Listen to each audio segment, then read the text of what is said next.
8 سال کے بعد شوہر بیرون ملک سے اچانک گھر واپس آیا تو بیوی کو اس کے عاشق کے ساتھ ایک چوہے کی وجہ سے کیسے پکڑا۔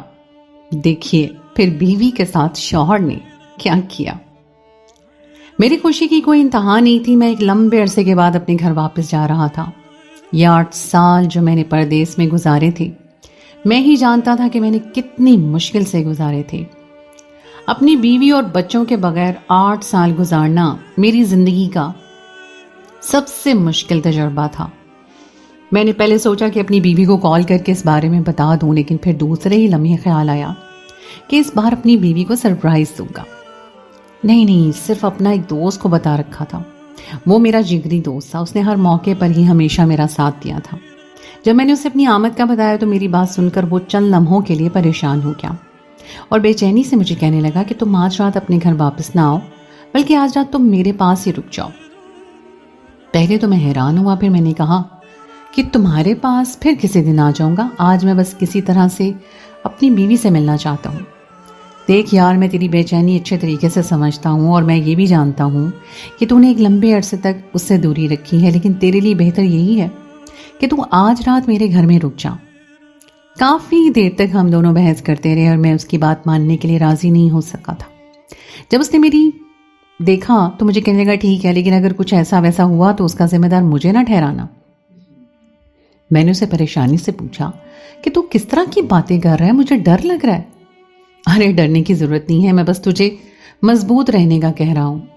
یہ کہہ کر اس نے کال کاٹ دی۔ میری شام کی 6 بجے کی فلائٹ تھی اور میں 3 گھنٹوں کا سفر طے کر کے رات تقریباً 9:30 بجے اسلام آباد ایئرپورٹ پہ کھڑا تھا۔ میرا گھر یہاں سے تقریباً 5 گھنٹے کے فاصلے پر تھا اور پہنچتے پہنچتے مجھے کافی دیر ہو جانی تھی۔ میرا دوست مجھے دوبارہ سے اپنے ساتھ چلنے پہ مائل کرنے لگا اور میں نے بھی اب ذہن میں یہ فیصلہ کر لیا تھا کہ اگر سب سے پہلے ملوں گا تو اپنی بیوی سے ہی ملوں گا۔ میں نے اسے معذرت کی اور اس کی گاڑی لے کے خود ہی ڈرائیو کرنے لگا۔ اس نے مجھے پیشکش کی تھی کہ تو تھکا ہوا ہے، تو آرام سے پیچھے لیٹ جا، میں گاڑی چلا لیتا ہوں، لیکن میں اسے اپنے ساتھ لے کر نہیں جانا چاہتا تھا۔ میں جس گاؤں میں رہتا تھا وہ ایک چھوٹا سا گاؤں تھا اور وہاں کے لوگ بھی چھوٹے ذہن کے مالک تھے۔ میں اچھی طرح سے جانتا تھا کہ اگر میں اپنے دوست کو لے کے وہاں پہ چلا گیا تو لوگ مختلف طرح کی باتیں بنائیں گے، کہیں گے کہ جوان بیوی کے ہوتے ہوئے دوست کو رہنے کے لیے گھر لے آیا۔ میں بس انہی باتوں میں بچنے کے لیے اپنے دوست سے معذرت کر رہا تھا۔ اب میں نے اپنی بیوی کو کال کرنے کے بارے میں سوچا، لیکن یہ دیکھ کے حیران رہ گیا کہ اس وقت اس کا نمبر بزی جا رہا تھا۔ رات کے 12 بج رہے تھے اور مجھے تشویش ہونے لگی کہ رات کے اس پہر آخر وہ کس سے بات کر رہی ہے۔ کافی دیر تک میں کوشش کرتا رہا اور تقریباً 12:30 بجے کے قریب جا کر اس نے مجھے دوبارہ سے کال کی۔ اس کی آواز سن کر میں تمام شکایتیں بھول گیا اور میں نے اسے پوچھا کہ خیریت تو ہے، تمہارا نمبر بزی جا رہا تھا؟ ارے نہیں، ایسی تو کوئی بات نہیں ہے، آپ کو غلط فہمی ہوئی ہوگی، میری بیوی نے جلدی سے انکار کرتے ہوئے کہا۔ ابھی تھوڑی دیر پہلے ہی اس نے موبائل چلانا سیکھا تھا اور اب شاید وہ خود کو ماہر سمجھنے لگی تھی۔ میں نے بھی زیادہ بحث نہیں کی اور اسے کہا کہ ہاں، ہو سکتا ہے مجھے ہی غلط فہمی ہوئی ہو، میں تم سے ملنے کے لیے بہت ہی بے چین ہو رہا ہوں۔ میں نے جذبات سے چور لہجے میں اسے کہا اور میری بات سن کر اس کا لہجہ بھی بہکنے لگا۔ میں نے اسے کہا کہ اگر میں تمہیں سرپرائز دوں اور ابھی تھوڑی دیر پہلے ہی تمہارے سامنے آ جاؤں تو تم کیا کرو گی؟ میں اپنی پیاس بجھاؤں گی اور تمہیں اپنی محبت میں مدہوش کر دوں گی۔ اس نے مسکرا کر جواب دیا۔ بیوی کی بات سن کر میرے چہرے پر بھی مسکراہٹ پھیل گئی۔ میں یہ بات بہت اچھے طریقے سے جانتا تھا کہ وہ حد سے زیادہ بے صبری عورت ہے اور بہت زیادہ جذباتی بھی ہے۔ میں جانتا تھا کہ جب میں اس کے سامنے جا کے کھڑا ہوں گا تو وہ خود پر قابو نہیں رکھ پائے گی اور اپنا آپ میرے حوالے کر دے گی۔ میں بس انہی لمحوں کا انتظار کر رہا تھا اور میں نے گاڑی کی سپیڈ مزید تیز کر دی۔ میں اس کے ساتھ باتیں کر رہا تھا جب اچانک ہی مجھے محسوس ہوا جیسے میری بیوی کے کمرے کا دروازہ کھلا ہو۔ میں نے اسے پوچھا کہ کون ہے، تو میری بات سن کر وہ ہکلا گئی اور کہنے لگی ارے نہیں، کوئی بھی نہیں، میں اکیلی ہوں۔ دروازہ کھلنے کی آواز سنی ہے، مجھے لگا ہے جیسے کوئی کمرے کے اندر داخل ہوا ہو۔ نہیں تو کمرے کے اندر تو کوئی بھی نہیں آیا۔ اچانک اس کی سانسیں تیز ہو گئی اور مجھے اس کی فکر ہونے لگی۔ میں نے اس سے پوچھا تمہاری طبیعت تو ٹھیک ہے؟ اس کی آواز بڑی مشکل سے نکل رہی تھی۔ اس نے مجھے کہا کہ مجھے تھوڑا سا وقت دیجیے، میں تقریباً تھوڑی ہی دیر بعد آپ سے دوبارہ بات کرتی ہوں۔ اور یہ کہہ کر اس نے کھٹک سے فون کاٹ دیا۔ میرا دل بے چین ہو گیا کیونکہ فون کٹنے سے پہلے مجھے ایک مردانہ آواز سنائی دی تھی، میرے پاس آؤ۔ نہ جانے یہ آواز کس کی تھی، مجھے بہت زیادہ بے چینی ہونے لگی۔ میں نے دوبارہ سے اسے کال کی تو اس نے کال نہیں اٹھائی۔ پھر میں نے لگاتار کالز ملانے لگا۔ کافی دیر کے بعد اس نے کال اٹھائی تو مجھ سے معذرت کرتے ہوئے کہنے لگی، معاف کیجیے گا، دراصل احمد نے ڈراؤنا خواب دیکھ لیا تھا اور وہ بہت زیادہ ڈر گیا تھا۔ اس کی آواز اس وقت نشے سے چور تھی۔ اس کی یہ آواز مجھے اسی وقت ہی سننے کو ملتی تھی جب وہ میری قربت میں موجود ہوتی تھی۔ مجھے شک ہو رہا تھا جیسے ابھی وہ کسی اور کی قربت میں ہے، مگر میں اس شخص کو یقین میں نہیں بدلنا چاہتا تھا۔ میں اپنی بیوی پر بہت بھروسہ کرتا تھا اور میں چاہتا تھا کہ میرا یہ بھروسہ کبھی نہ ٹوٹے۔ اسی وجہ سے میں جان بوجھ کر ان تمام چیزوں سے نظریں چرا رہا تھا۔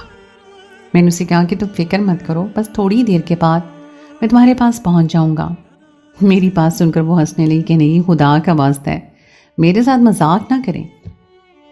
یہ مذاق آپ مجھ سے نہ جانے کتنی بار کر چکے ہیں اور ہر بار ہی میں آپ کا انتظار کرتی تھی۔ انتظار میں صبح ہو جاتی تھی اور صبح آپ مجھے یہ بتاتے تھے کہ آپ نے میرے ساتھ مذاق کیا ہے۔ وہ روحان سی تھی، اس کی بات سن کر میں بھی تھوڑا سا پریشان ہو گیا۔ وہ ٹھیک ہی تو کہہ رہی تھی۔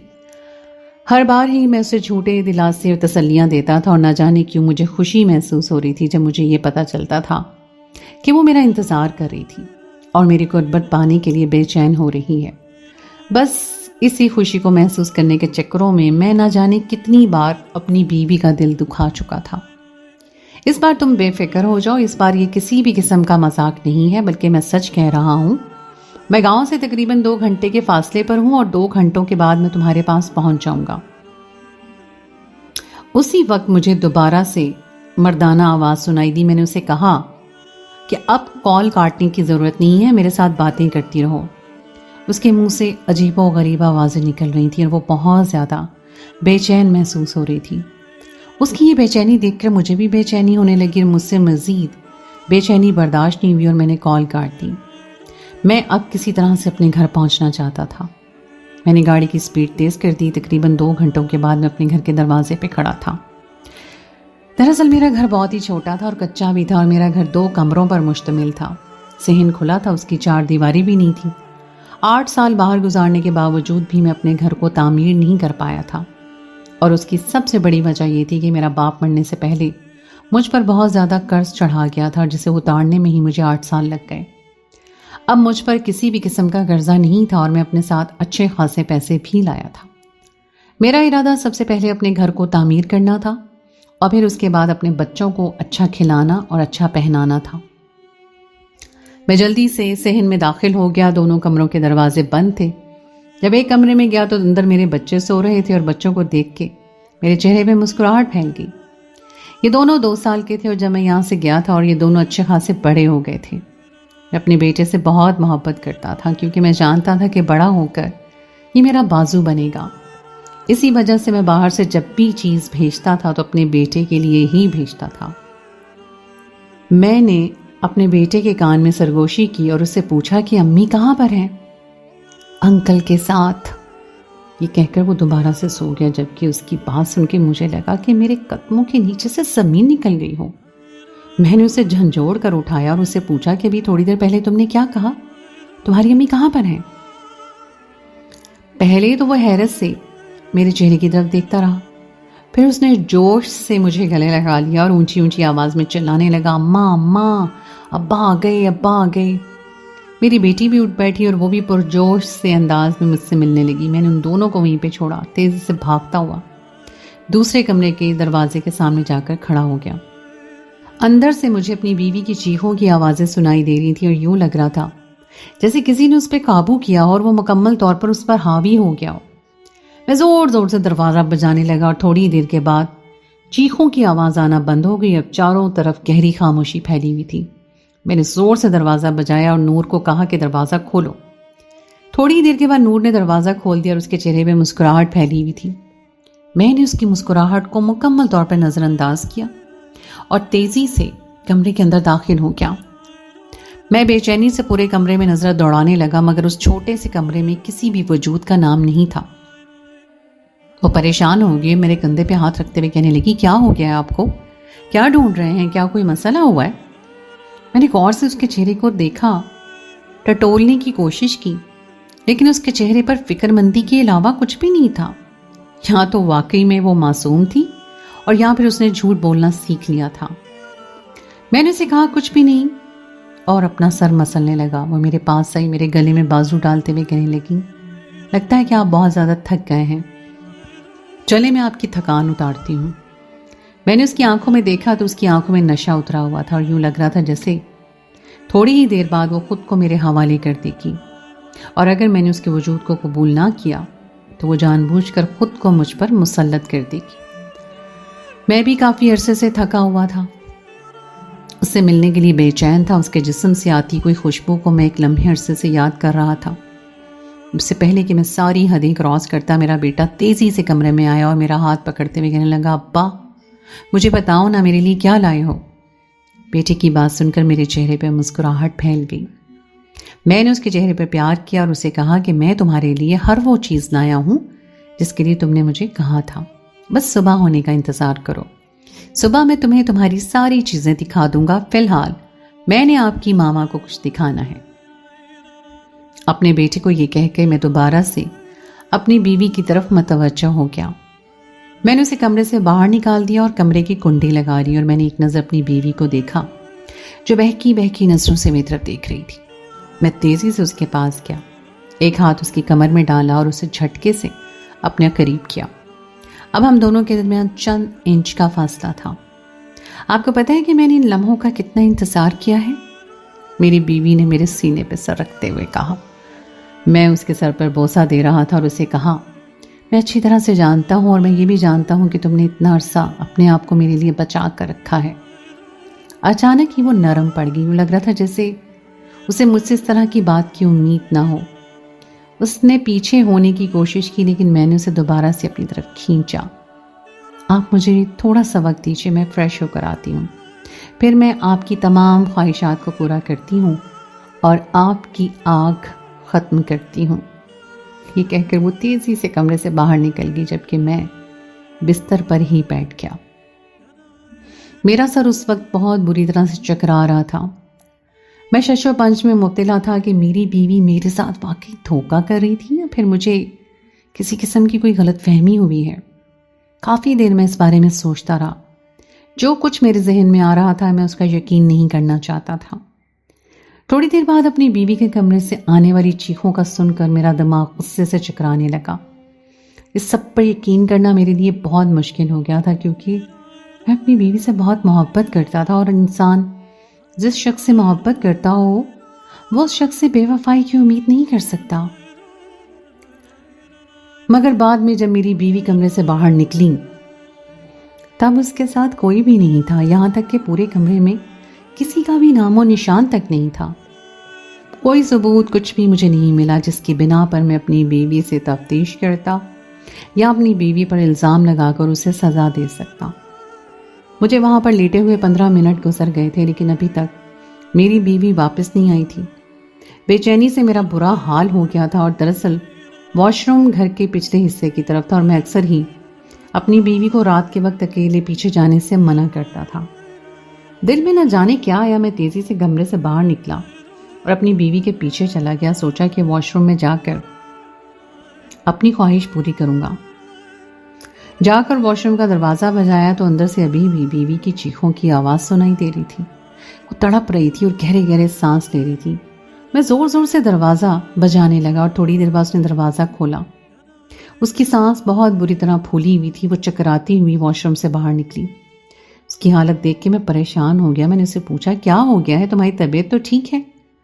میری بات سن کر اس نے تیزی سے نفی میں سر ہلایا اور مجھے کہا کہ میری حالت بالکل بھی ٹھیک نہیں ہے، نہ جانے کیوں میرا سانس بند ہونے لگتا ہے۔ مجھے اپنی سوچ پر افسوس ہوا۔ میں اس کے گہرے گہرے سانس لینے کو نہ جانے کیا سمجھ رہا تھا۔ اصل میں اس کی طبیعت خراب تھی۔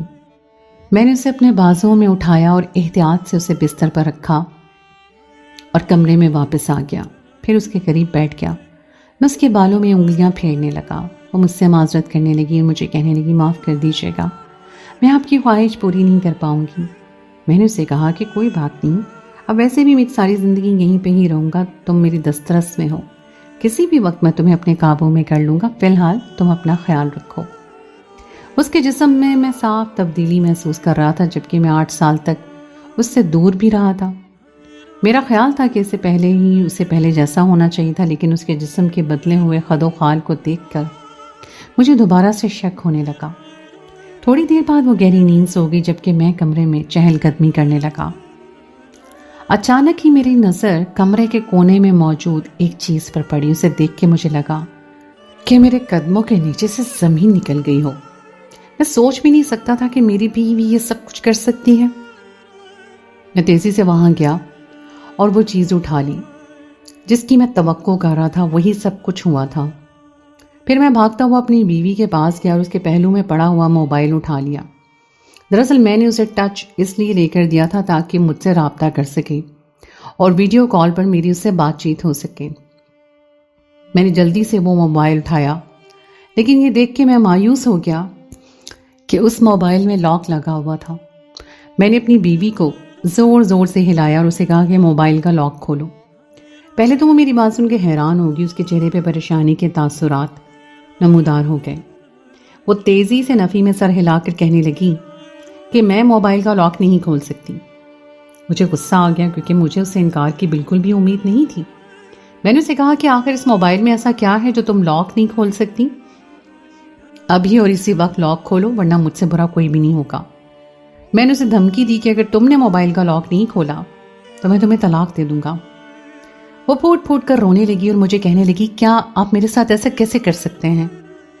میں نے اسے دونوں بازوؤں سے پکڑا اور جھنجھوڑتے ہوئے کہا کہ بالکل ویسے ہی جیسے تم میرے ساتھ کر رہی ہو۔ تمہیں کیا لگتا ہے کہ تم مجھے دھوکہ دے دو گی اور مجھے پتہ بھی نہیں چلے گا؟ اس نے جب میرے سامنے ہاتھ جوڑے اور مجھے کہا کہ میں آپ کو کسی بھی قسم کا دھوکہ نہیں دے رہی۔ جب آپ کمرے میں داخل ہوئے تھے اور بے چینی سے چاروں طرف دیکھ رہے تھے، تب مجھے اندازہ ہو گیا تھا کہ آپ مجھ پر شک کرنے لگے ہیں۔ میں اگر چاہتی تو اسی وقت آپ کا شک دور کر دیتی، مگر میں جانتی تھی کہ اگر میں نے خود سے ہی اس بارے میں بات کرنے کی کوشش کی تو آپ اپنی بات پر پکے ہو جائیں گے۔ میں انتظار کر رہی تھی کہ آپ کب مجھ سے اس بارے میں بات کریں اور میں آپ کے سوالات کا جواب دوں۔ اس سے پہلے کہ وہ مزید کچھ کہتی، میرے بیٹے کی چلانے کی آواز سنائی دی۔ میں بھاگتا ہوا اس کے کمرے میں گیا اور مجھے بالکل بھی اندازہ نہیں تھا کہ وہ نیند میں اس قدر ڈرتا ہے، اور نہ ہی کبھی میری بیوی نے مجھے اس بارے میں بتایا تھا۔ میرا بیٹا اونچی اونچی آواز میں چلا رہا تھا اور کہہ رہا تھا کہ نہیں نہیں، ایسا نہیں کرو۔ میں اس کے قریب جا کے بیٹھ گیا اور اسے زور زور سے ہلانے لگا۔ تھوڑی ہی دیر کے بعد اس کے وجود کو جھٹکا لگا۔ وہ جلدی سے ہوش کی دنیا میں آیا اور پھر مجھے گلے لگاتے ہوئے کہنے لگا، انکل بہت گندے ہیں، انکل بہت گندے ہیں۔ ابھی تھوڑی دیر پہلے اس نے مجھے یہ بتایا تھا کہ امی انکل کے ساتھ ہیں، ابھی وہ یہ بات کر رہا تھا کہ انکل بہت گندے ہیں۔ دال میں ضرور کچھ نہ کچھ کالا تھا۔ میں نے اسے پوچھا کہ آپ کون ہیں اور کون سے انکل کی بات کر رہے ہیں؟ میری بات سن کر پوچھا تم خاموش ہو گیا۔ میں نے ایک نظر اپنی بیٹی پر ڈالی جو ڈری سہمی بیٹھی ہوئی تھی۔ اس کا بھی حال بہت برا تھا، یوں لگ رہا تھا جیسے تھوڑی دیر بعد وہ چکرا کر بے ہوش ہو جائے گی۔ میں نہیں جانتا تھا کہ میری غیر موجودگی میں یہاں پر ایسا کیا ہوا ہے جس کی وجہ سے نہ صرف میری بیوی بھی قابو سے باہر ہو گئی ہے، بلکہ اس کے ساتھ ساتھ میرے بچے بھی خراب ہو گئے ہیں۔ کافی دیر تک وہ میرے گلے لگا رہا اور میں اسے تھپکتا رہا۔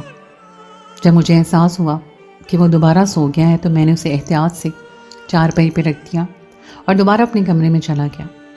میں نے دیکھا کہ میری بیوی نے اپنا سر دونوں ہاتھوں میں رکھا ہوا تھا اور میں جان گیا تھا کہ اس نے موبائل سے جو کچھ بھی ڈیلیٹ کرنا تھا وہ ڈیلیٹ کر چکی ہوگی۔ مجھے دیکھ کر وہ اپنی آنکھوں میں آنسو لے آئی، مجھے کہنے لگی، اگر آپ کو میرا موبائل چیک کرنے کا اتنا ہی شوق ہے تو یہ لیجئے، چیک کر لیجئے۔ میرا موبائل میرے چہرے پر مسکراہٹ پھیل گئی۔ میں نے اسے کہا، کیا تم مجھے اتنا بے وقوف سمجھتی ہو؟ میں جانتا ہوں کہ تم نے جو کچھ چھپانا تھا وہ تم چھپا چکی ہوگی۔ اب میرا اس موبائل سے کوئی بھی تعلق نہیں ہے، میرا تعلق صرف اور صرف تم سے ہے۔ اب تم مجھے بتاؤ گی کہ سب کچھ کیا ہو رہا ہے۔ میں سچ کہہ رہی ہوں، کچھ بھی نہیں ہو رہا، آپ کو صرف اور صرف غلط فہمی ہوئی ہے۔ یہ کہہ کے وہ دوبارہ سے رونے لگی۔ میں نے اس کے اس حال پر چھوڑا اور اس کا موبائل لے کر تیزی سے کمرے سے باہر نکل گیا۔ پیچھے وہ چلانے لگی، کہنے لگی کہ میرا موبائل مجھے واپس کیجیے، مگر میں نے اس کا موبائل اس کے حوالے نہیں کیا۔ اب میرا رخ گاؤں میں بنی واحد ندی کی طرف تھا۔ صبح کے 5:30 بج رہے تھے اور گرمیوں کی صبح تھی، چاروں طرف روشنی پھیلی ہوئی تھی، کسی قسم کا کوئی ڈر نہیں تھا۔ میں تسلی سے وہاں پر جا کر بیٹھ گیا اور اس موبائل کو چیک کرنے لگا۔ تھوڑی ہی دیر کے بعد میں نے اس کا سارا ڈیٹا ریکور کر لیا اور وہاں پر ایک لڑکے کے میسیجز تھے جو اس سے گندی گندی باتیں کرتا رہا تھا اور اس سے اس کی گندی تصویریں بھی مانگتا رہا تھا۔ مجھے یقین تھا کہ میری بیوی نے اسے انکار کر دیا ہوگا، لیکن سب میں نے اپنی بیوی کی گندی تصویریں دیکھیں تو مجھے لگا کہ میرے قدموں کے نیچے سے زمین نکل گئی۔ میں سوچ بھی نہیں سکتا تھا کہ میری غیر موجودگی میں وہ سب کچھ کر سکتی ہے۔ اور پھر تھوڑی دیر کے بعد مجھ پر یہ راز آشکار ہوا کہ وہ اس لڑکے سے ملتی بھی رہی ہے۔ میں اس لڑکے کو دیکھنا چاہتا تھا اور اس کے بارے میں جاننا چاہتا تھا، لیکن اس لڑکے نے اپنے بارے میں کچھ بھی نہیں بتایا ہوا تھا، یہاں تک کہ اس نے میری بیوی کو اپنا نام بھی نہیں بتایا تھا۔ میں حیران ہو رہا تھا کہ کوئی ایسا انسان جس نے نہ ہی اپنا نام بتایا نہ اپنی تصویر بھیجی، میری بیوی اس کے ساتھ کیسے اتنی فری ہو سکتی ہے؟ میں نے اس کا نمبر کھولا اور اس کے نمبر پر میسج کیا۔ تھوڑی دیر بعد اس کا میسج آیا، تم تو کہہ رہی تھی کہ تمہارا شوہر واپس آ گیا ہے۔ اس کا یہ میسج دیکھ کے میں مسکرا دیا۔ میں نے دوبارہ سے ٹائپ کیا کہ میرا شوہر واپس آ گیا ہے، لیکن اگلے دن وہ کسی ضروری کام سے شہر سے باہر جا رہا ہے، تم رات کے وقت 9 بجے میرے پاس چلے آنا۔ واہ یار، یہ تو بہت ہی اچھی بات ہے، میں تو تمہیں دیکھنے کے لیے بہت زیادہ بے چین ہوں۔ تم نہیں جانتی کہ تم نے مجھ پر کیا جادو کر دیا ہے۔ جب تک میں تم سے نہ ملوں، تب تک میں تمہارے قریب نہ جاؤں، تب تک مجھے سکون ہی نہیں آتا۔ میرا دن اور راتیں بے چین گزرتی ہیں۔ میں سمجھ رہا تھا کہ وہ میری بیوی سے باتیں کر رہا ہے، جبکہ میں اس کی تمام باتیں خود سن رہا تھا، اور مجھے لگ رہا تھا کہ میرے صبر کا پیمانہ لبریز ہو جائے گا اور میں اپنی بیوی کو زندہ زمین پہ گاڑ دوں گا۔ اسے زمین میں گاڑنے سے پہلے میں اس لڑکے کی حقیقت سے پردہ اٹھانا چاہتا تھا۔ کافی دیر تک میں اس لڑکے سے باتیں کرتا رہا۔ مجھے اندازہ ہوا کہ یہ لڑکا ایک نمبر کا چالاک انسان ہے، جس نے میری بیوی کو بہت سی چالوں کے بعد اپنے قابو میں کیا تھا۔ میں اپنی بیوی کو بہت اچھے طریقے سے جانتا تھا۔ میری بیوی ایک بہت ہی سمجھدار عورت تھی، اسے قابو میں کرنا مشکل ہی نہیں، ناممکن تھا۔ پتہ نہیں اس شخص نے میری بیوی کو کیا کہا تھا جو میری بیوی اس کی بات ماننے کے لیے راضی ہو گئی، یا اس کے پاس میری بیوی کا کوئی راز تھا، یا پھر میری بیوی جان بوجھ کر ہی سب کچھ کر رہی تھی۔ اب میں نے یہ جاننا تھا، اور اس کے لیے میں ذہن میں بہت اچھے آئیڈیا کو لے کر بیٹھ گیا۔ صبح کے وقت جب میں گھر گیا تو میں نے بہت ہی نارمل انداز میں اپنی بیوی سے بات کی۔ میرا انداز دیکھ کے وہ خوش ہو گئی۔ وہ تیزی سے میرے پاس آئی، میرا بازو پکڑتے ہوئے کہنے لگی، مجھے آپ پر یقین ہے، اور مجھے یہ یقین ہے کہ آپ نے مجھ پر یقین کر لیا، اور کیا آپ نے مجھے معاف بھی کر دیا ہے؟ میں اس کی بات سن کر مسکرانے لگا اور اسے تسلی دیتے ہوئے کہا، ہاں ایسی ہی بات ہے، میں تم پر شک کر رہا تھا، مجھے معاف کر دو، آئندہ میں کبھی بھی ایسا نہیں کروں گا۔ مجھے یہ محسوس ہو گیا ہے کہ جس انسان سے ہم محبت کرتے ہیں اس انسان پر ہمیں بھروسہ بھی کرنا چاہیے۔ میری بیوی میرے گلے لگ گئی اور روتے ہوئے کہنے لگی، میں بھی آپ سے بہت محبت کرتی ہوں، آپ کے بغیر زندگی گزارنا میرے لیے مشکل ہی نہیں، ناممکن ہے، مجھے چھوڑ کر کبھی مت جائیے گا۔ وہ بے وفا میرے گلے سے لگی مجھے اپنی محبت کا یقین دلا رہی تھی۔ اگر مجھے اس کی حقیقت کے بارے میں پتہ نہ ہوتا تو شاید میں اس کی محبت کا یقین کر بھی لیتا۔ ابھی تھوڑی دیر پہلے جو کچھ میں نے دیکھا تھا اور جو کچھ میں نے سنا تھا، اس سب کے بعد اپنی بیوی پر یقین کرنا مطلب اپنے پاؤں پر ہی کلہاڑی مارنا تھا۔ پھر وہ مجھے دیکھ کے مسکرانے لگی اور مجھے کہنے لگی، تھوڑی دیر بعد بچے سے کھیل رہے ہیں اور بچوں کے اسکول جانے کے بعد ہم دونوں اس گھر میں اکیلے ہوں گے۔ آپ میری طبیعت بھی کچھ ٹھیک ہو گئی ہے، اب میں آپ کی تمام خواہشات کو پورا کر سکتی ہوں۔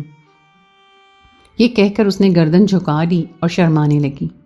کافی عرصے کے بعد میں نے اسے شرماتے ہوئے دیکھا تھا۔ کل رات بھی میں اس کے پاس گیا تھا، لیکن اس کے چہرے پہ شرم و حیا نہیں تھی۔ یہ بات میں نے نوٹ کی تھی اور مجھے حیرت بھی ہوئی تھی، لیکن اس وقت میں نے اس بات کو نظر انداز کر دیا تھا۔ میں نے اسے مسکراتے ہوئے کہا کہ آج تو نہیں، آج تو میں نے ایک ضروری کام سے گھر سے باہر جانا ہے، میں تم سے وعدہ کرتا ہوں کہ رات کے وقت میں تم سے ضرور ملوں گا۔ یہ کہہ کر میں وہاں سے نکل گیا۔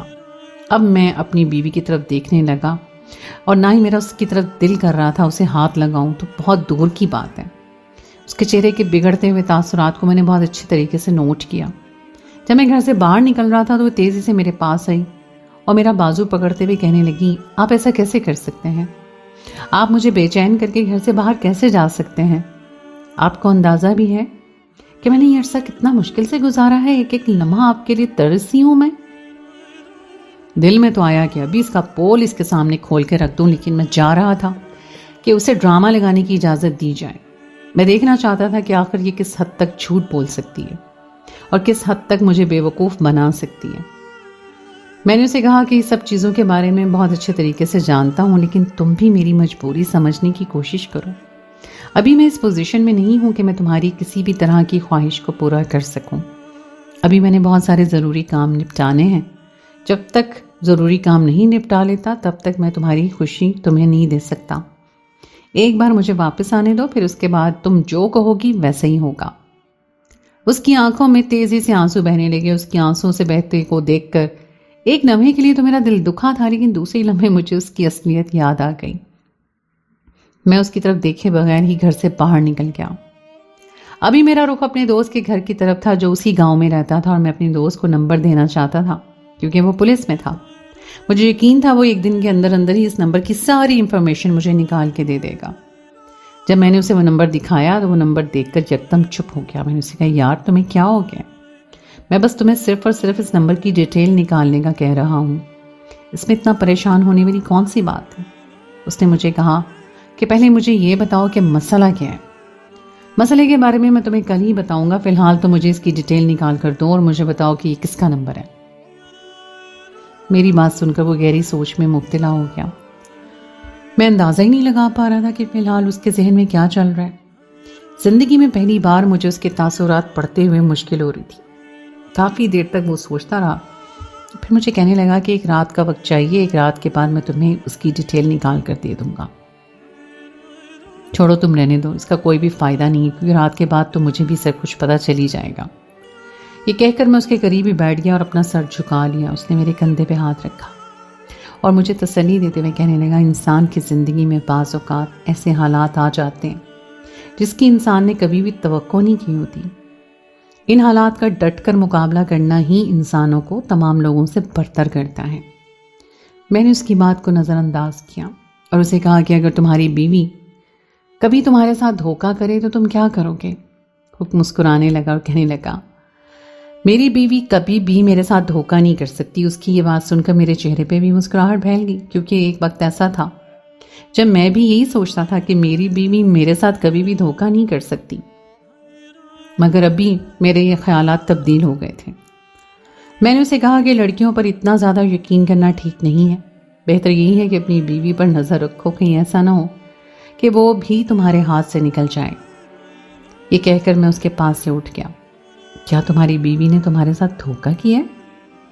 میں نے ایک نظر اس کے چہرے پہ ڈالی اور تیزی سے ہاں میں سر ہلایا۔ میں نے اسے یہ نہیں کہا تھا کہ اس بارے میں کسی کو بھی نہ بتانا، اور نہ ہی میں نے اسے کچھ چھپانے کی کوشش کی، کیونکہ جس طرح کا رد عمل اس نے وہ نمبر دیکھ کر دکھایا تھا، وہ مجھے دیکھ کر اندازہ ہو گیا تھا کہ وہ اس معاملے کے بارے میں کافی حد تک جانتا ہے، لیکن وہ مجھے اس بارے میں کچھ بھی بتانا نہیں چاہتا، اور میں ان لوگوں میں سے ہرگز بھی نہیں تھا جو کہ دوسرے لوگوں کی منتیں کرتے ہیں اور اپنے کام کے لیے دوسرے لوگوں پر انحصار کرتے ہیں، بلکہ میرا شمار ان لوگوں میں ہوتا تھا جو ہمیشہ اپنا راستہ خود تلاش کرتے ہیں، چاہے کتنا ہی مشکل کیوں نہ ہو، اور پھر منزل تک پہنچنے میں کامیاب ہو بھی جاتے ہیں۔ جب میں گھر آیا تو میری بیوی منہ بنا کر پورے گھر میں چکر کاٹ رہی تھی، اور مجھے دیکھ کر اس نے چہرہ پھیر لیا، مگر اب مجھے اس کے یوں چہرہ پھیرنے کی بالکل بھی فکر نہیں تھی، اور نہ ہی مجھے اس کی ناراضگی کی کوئی پرواہ تھی۔ جب اس نے دیکھا کہ میں اس پر توجہ نہیں دے رہا تو وہ دوبارہ سے میرے پاس آئی اور مجھے کہنے لگی، آپ میرے ساتھ اس طرح کا برداؤ کیوں کر رہے ہیں؟ آپ مجھ سے اتنا دور کیوں ہو گئے ہیں؟ کیا مجھ سے ناراض ہیں؟ نہیں یار، میں تم سے ناراض نہیں ہوں، میں تو صرف اور صرف غلط فہمی ہوئی ہے لگتا ہے تمہیں۔ میں نے بتایا بھی تھا کہ سارے کام نپٹانے کے بعد ہی میں تمہارے پاس آؤں گا اور تسلی سے تمہاری خواہش کو پورا کر دوں گا۔ یہ کہہ کر میں دوبارہ سے اپنے موبائل پہ مصروف ہو گیا۔ ایک دم ہی اس نے میرے ہاتھوں سے موبائل کھینچا۔ مجھے اس سے اس سب کی امید نہیں تھی۔ میں نے اپنا موبائل اسے لینا چاہا، لیکن اس نے موبائل اپنے پیچھے کر لیا اور مجھے کہنے لگی، پہلے آپ مجھے حقیقت کے بارے میں بتائیں۔ میں نے ایک زوردار تھپڑ اس کے چہرے پر مارا اور اسے اپنا موبائل لیا اور اسے وارننگ دیتے ہوئے کہا کہ دوبارہ یہ سب کرنے کی کوشش مت کرنا، ورنہ مجھ سے برا کوئی نہیں ہوگا۔ اپنی بیوی کے واٹس ایپ میں انہیں اپنے موبائل کے ساتھ ہی کنیکٹ کیا ہوا تھا، اور اب میں بے صبری سے اس شخص کے میسج کا انتظار کر رہا تھا شام کو تقریباً 4 بجے اس شخص کا میسج آیا. اس نے میری بیوی کو کہا کہ میں تم سے ملنے کے لیے رات 9 بجے آ رہا ہوں. میری بیوی نے بھی اسے آنے کی اجازت دے دی. یہ سوچ کر میرے چہرے پہ مسکراہٹ پھیل گئی. یقیناً اب وہ مجھ سے بدلہ لینے کے بارے میں سوچ رہی تھی، لیکن وہ نہیں جانتی تھی کہ یہ سب کر کے وہ کتنا بڑا نقصان کرنے والی ہے. جب میں گھر واپس گیا تو میری بیوی تیزی سے میرے پاس آئی. مجھے یقین تھا وہ مجھے کہیں بھیجنے کے بارے میں بات کرے گی، مگر اس کے بولنے سے پہلے ہی میں نے کہہ دیا کہ آج رات میں اپنے دوست کے پاس جا رہا ہوں، میں معذرت چاہتا ہوں. ارے کوئی بات نہیں، آپ اپنے دوستوں سے مل لیجئے، باقی سارے کام نپٹا لیجئے، پھر اس کے بعد ہم اپنا سسٹم دیکھ لیں گے. اس کے دوغلے پن پر مجھے بہت زیادہ غصہ آ رہا تھا. میں سوچ بھی نہیں سکتا تھا کہ یہ عورت اس قدر کم ظرف ہو سکتی ہے. وہ ہر بار ہی کوئی ایسی حرکت کر دیتی تھی جو مجھے اس سے نفرت کرنے پہ مجبور کر دیتی تھی. رات کے لیے میں نے اپنا سارا سسٹم کر لیا تھا. تقریباً 10 بجے کا وقت تھا. میں گھر کے اندر داخل ہوا. میرا رخ اپنی بیوی کے کمرے کی طرف تھا. میں نے زور سے دروازہ بجایا. اندر سے مجھے اپنی بیوی کی بے بس آوازیں سنائی دے رہی تھی. مجھے اب غصہ نہیں آ رہا تھا، بلکہ اب مجھے خوشی ہو رہی تھی کہ مجھ پر اس کا راز واضح ہو جائے گا اور میں اسے دھکے دے کر اپنی زندگی سے باہر نکال دوں گا. اس کے بعد میں نے اپنے بچوں کے ساتھ ایک نئی اور صاف ستھری زندگی کی شروعات کروں گا، جہاں پر صرف اور صرف خوشیاں ہوں گی. اس گندی اور بد کردار عورت کی اب مجھے اپنی زندگی میں ضرورت نہیں ہے. کافی دیر گزر گئی. میری بیوی نے دروازہ کھولا. اس کی حالت بہت بکھری ہوئی تھی اور مجھے دیکھ کے وہ پریشان ہو گئی. مجھے کہنے لگی آپ یہاں پر کیسے؟ اس نے سمجھا ہے کہ شاید آپ کوئی بچہ ہے جو دروازہ بجا رہا ہے. وہ میری موجودگی کی بالکل بھی توقع نہیں کر رہی تھی. میں نے اسے پوچھا کمرے میں کون ہے؟ میری بات سن کر اس نے تیزی سے نفی میں سر ہلایا. اس کے ساتھ ہی مجھے ایک زوردار چیخ کی آواز سنائی دی اور ایک آدمی جلدی سے بستر کے نیچے سے نکلا. اس آدمی کو جب میں نے دیکھا تو ایک لمحے کے لیے مجھے لگا کہ 7 آسمان میرے سر کے اوپر آ کر گر گئے ہیں. میں سوچ بھی نہیں سکتا تھا کہ میرا شہری دوست میرے ساتھ یہ سب کچھ کر سکتا ہے. دراصل دن کے وقت میں نے بستر کے نیچے چوہے پکڑنے والے بہت سے آلے رکھے تھے. مجھے اندازہ تھا کہ جو کوئی بھی ہے وہ جلد بازی میں بستر کے نیچے گھسے گا. اب مجھے یاد آ رہا تھا کہ اس نے مجھے کیوں گاؤں جانے سے منع کیا تھا. دراصل پچھلی بار بھی جب میں کمرے کے اندر داخل ہوا تھا تب میں نے بستر کے نیچے کسی کے پاؤں دیکھے تھے، لیکن میں نے اس سب کو مکمل طور پہ نظر انداز کر دیا تھا، کیونکہ میں جانتا تھا کہ اگر میں نے ابھی ان دونوں کو پکڑنے کی کوشش کی تو شاید میں بہت سی چیزوں سے پردہ نہیں اٹھا پاؤں گا. میں پہلے اس معاملے کے بارے میں خود پتہ لگانا چاہتا تھا. میں جان بوجھ کر کمرے سے باہر نکل گیا تھا، کیونکہ مجھے پتا تھا کہ میرے کمرے سے باہر نکلنے کے بعد وہ آدمی بستر سے نکل کر باہر بھاگے گا. لیکن میں نے اس آدمی کو پیٹھ کو جاتے دیکھا. وہ میرا دوست ہرگز بھی نہیں تھا، یعنی اس دن کوئی اور آدمی تھا. نہ جانے میری جانے کے بعد میری بیوی کن چکروں میں پھنس گئی تھی. سوچ سوچ کر میرا سر بہت بری طرح چکرا رہا تھا. اس سے پہلے کہ میرا دوست کمرے سے تیزی سے باہر نکلتا، اچانک ہی وہاں پر پولیس والا آ گیا، جسے میں نے وہ نمبر نکلوانے کے لیے کہا تھا.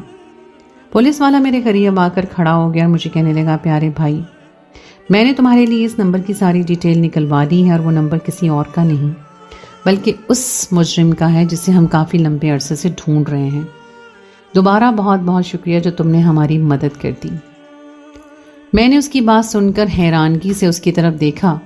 تب مجھے یہ راز آشکار ہوا کہ شکیل، جس نے ہمیشہ ہی میری مدد کی اور جس نے ابھی بھی مجھے گاؤں جانے کے لیے گاڑی دی تھی، وہ ایک نمبر کا کمینہ انسان تھا جو کہ لڑکیوں کا کاروبار کرتا تھا اور لڑکیوں کو اتنا مجبور کر دیتا تھا کہ لڑکیوں کے پاس اس کی بات ماننے کے علاوہ دوسرا کوئی چارہ نہیں ہوتا تھا. میں شکیل پر بہت بھروسہ کرتا تھا اور اسی وجہ سے ہی ہمیشہ اسے اپنے گھر بھیجتا تھا تاکہ وہ میری بیوی بچوں کی خیریت دریافت کر لے. میں اسے یہ ہدایت کرتا تھا کہ جب بھی میرے گھر جائے تو اپنی بیوی کے ہمراہ ہی جائے. ہر بار ہی وہ مجھے تسلی دیتا اور مجھے کہتا کہ میں اپنی بیوی کے ساتھ ہی تمہارے گھر سے ہو کر آیا ہوں اور تمہاری بیوی بچوں کی خیریت بھی دریافت کر لی ہے، وہ بالکل ٹھیک ہے. شکیل کی بات پر یقین کرنے کے علاوہ میرے پاس کوئی دوسرا چارہ نہیں ہوتا تھا، اور جب میں اپنی بیوی سے اس بارے میں بات کرتا تھا تو میری بیوی بھی مجھے تسلی دیتی تھی. میں نہیں جانا چاہتا تھا کہ ایک بار شکیل نے اس کے ساتھ زبردستی کی اور پھر اس کے بعد شکیل نے میری بیوی کو دھمکی دی تھی کہ اگر اس نے شکیل کی باتیں نہ مانی تو وہ اس کی وہ ویڈیو وائرل کر دے گا، جس سے نہ صرف اس کا گھر تباہ ہو جائے گا بلکہ اس کے ساتھ ساتھ وہ اپنے بچوں کو بھی کھو دے گی. میری بیوی ایک بہت ہی ڈرپوک لڑکی تھی۔ وہ اس کی بات ماننے پر مجبور ہو گئی اور اس وقت گھر کے حالات بھی بہت خراب تھے۔ میں بھی اس وقت کچھ کما نہیں رہا تھا اور میرا دوست شکیل میری بیوی کو کچھ پیسے دے دیتا تھا اور پھر اس سے اپنی خواہش پوری کر لیتا تھا۔ بات صرف یہیں تک ختم نہیں ہو جاتی، اس کے بعد شکیل نے دوسرے لوگوں کو بھی اس کام میں ملوث کر دیا، یعنی اس نے میری بیوی کو کاروبار کے لیے استعمال کر لیا۔ اب وہ رات کے اندھیرے میں مختلف لوگوں کو اپنے ساتھ لے کر آتا تھا اور پھر میری بیوی کو ان کے پاس بھیج دیتا تھا۔ اگر میری بیوی اس کی بات ماننے سے انکار کرتی تھی تو وہ نہ صرف اسے مارتا تھا بلکہ بچوں کو بھی ڈراتا تھا۔ میں ملک سے باہر اس کے کزن کی مدد سے گیا تھا، ابھی مجھ پر یہ راز آشکار ہو رہا تھا کہ اس کے کزن نے مجھے جان بوجھ کر ملک سے باہر روک کر رکھا ہوا تھا تاکہ وہ میرے پیچھے میری بیوی کو استعمال کرتا رہے۔ اب شکیل اس سب سے بہت سارے پیسے کمانے لگا تھا۔ اس نے یہ کام صرف یہاں پر شروع نہیں کیا ہوا تھا بلکہ اور بھی بہت سے گاؤں تھے جن کی لڑکیوں کو وہ استعمال کر رہا تھا۔ ایک بار ایک لڑکی نے ہمت کی اور پولیس میں اس کی شکایت لگانے کے لیے گئی، لیکن اگلے ہی دن اس نے اس لڑکی کو بھی غائب کروا دیا۔ میرا پولیس دوست ایک بار میرے گھر کے سامنے سے گزر رہا تھا، تب اس نے شکیل کو میری بیوی کے کمرے کے اندر داخل ہوتے ہوئے دیکھا۔ وہ اسی وقت سب کچھ سمجھ گیا اور اس دن اس نے میری کال بھی کی اور مجھے باتوں باتوں میں اس بارے میں متوجہ بھی کیا تھا، مگر میں نے صاف الفاظ میں کہہ دیا تھا کہ میں اپنی بیوی پر بہت بھروسہ کرتا ہوں۔ اسی وقت ہی میرا بیٹا کمرے کے اندر داخل ہوا اور شکیل کی طرف اشارہ کرتے ہوئے کہنے لگا، انکل بہت گندے ہیں، یہ ماما کو ڈراتے ہیں، اس کے علاوہ یہ ہمیں بھی مارتے ہیں۔ میں نے اسے کہا، بیٹا تم فکر مت کرو، اب انکل کا آخری وقت آ گیا ہے، اب انکل بہت جلد ہی اپنے انجام کو پہنچنے والے ہیں۔ شکیل پر نہ صرف مختلف لڑکیوں کے ساتھ زیادتی کرنے کا الزام تھا بلکہ اس کے ساتھ ساتھ اس پر قتل کا بھی الزام تھا اور لڑکیوں کو ہراساں کرنے کا الزام الگ سے تھا۔ میرے پولیس دوست نے مجھے تسلی دی اور کہا کہ تم فکر مت کرو، یہ کبھی بھی جیل سے باہر نہیں آئے گا، تم تھوڑی سی مزید دعا کر لو تو یہ ہمیشہ ہمیشہ کے لیے اوپر چلا جائے گا اور پھر اللہ تعالیٰ ہی اس سے اس کی گناہوں کا حساب لیں گے۔ یہ کہہ کر اس نے پولیس اسٹیشن میں کال کی اور تھوڑی دیر کے بعد وہاں پر پولیس بھی آ گئی اور شکیل کو اپنے ساتھ لے کر چلی گئی۔ صرف میری بیوی ہی پیچھے موجود تھی، وہ بستر پر بیٹھی پھوٹ پھوٹ کر رو رہی تھی۔ مجھے اس پر بہت زیادہ غصہ آ رہا تھا، آخر اسے اس قدر معصومیت دکھانے کی کیا ضرورت تھی؟ وہ ایک بار مجھ سے بات کر لیتی تو اتنا سب کچھ نہ ہوتا۔ میں اسے بہت زیادہ ناراض تھا لیکن میں اسے چھوڑ نہیں سکتا تھا، وہ میرے بچوں کی ماں تھی اور میری محبت بھی تھی۔ اس کے ساتھ جو کچھ بھی ہوا تھا اس میں میری بھی غلطی تھی، اسی وجہ سے میں نے اسے معاف کرنے کا فیصلہ کیا۔ تقریباً 1 مہینہ اسے ناراض رہنے کے بعد میں نے اسے معاف کر دیا۔ میں اپنے ساتھ جو پیسے لایا تھا وہ پیسے میں نے کاروبار میں لگا دیے اور تھوڑے ہی عرصے کے بعد میرا کاروبار چمک گیا اور میں لاکھوں میں کھیلنے لگا۔ میں نے اس گاؤں میں بھی رہنے کا ارادہ ملتوی کر لیا۔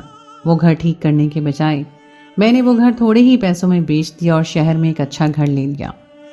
دوسری طرف شکیل کو سزائے موت ہو گئی تھی۔ میں بہت زیادہ خوش تھا کہ بہت سی لڑکیوں کو انصاف مل گیا ہے۔ اب میں اپنے بچوں اور بیوی کے ساتھ ایک صاف اور اچھی زندگی گزار رہا ہوں۔ دوبارہ میں نے کبھی بھی اپنے بیوی بچوں کو اکیلے نہیں چھوڑا کیونکہ میں جانتا ہوں کہ شکیل جیسے لوگ ہر جگہ پر ہی موجود ہوتے ہیں۔ ہمیں بس ان لوگوں سے بچنا چاہیے اور ان کو پہچاننا ہے اور اپنے خاندان والوں کو بھی ایسے لوگوں سے خبردار کرنا ہے۔